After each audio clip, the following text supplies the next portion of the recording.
Hey guys, Si here. I just want to talk today real quick about readiness to exercise or readiness to train.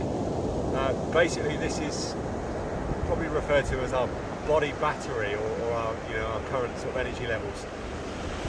Initially there are lots of things that can affect that, so basically whether you've had enough sleep, what training you've done leading up to that day, the week or two before, and obviously lifestyle stuff as well, so you've got things like stress and work and all that stuff.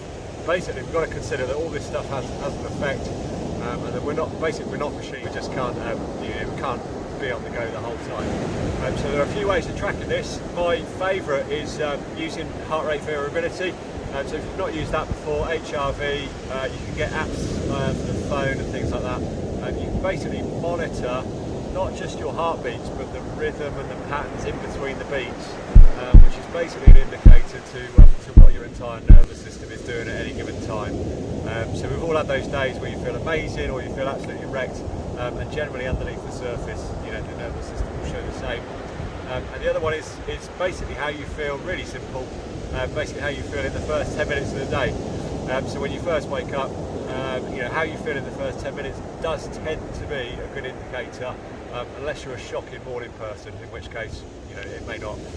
Beyond that, we can basically use that data to plug into our training. So if you're feeling particularly amazing one day, you can actually push a bigger session than maybe you planned to.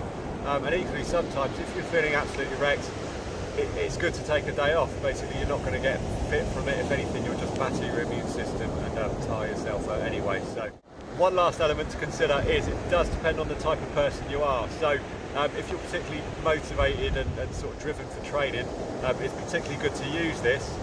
However, if you tend to be more laid back, lazy or demotivated, don't necessarily use any of this just to skip a training session. I would say start easy and build into it, and obviously see how you feel. So you do need to consider your personal factors as well.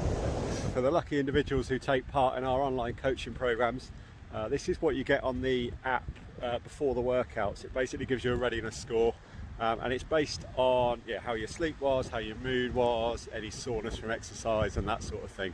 And these are really good factors before you exercise.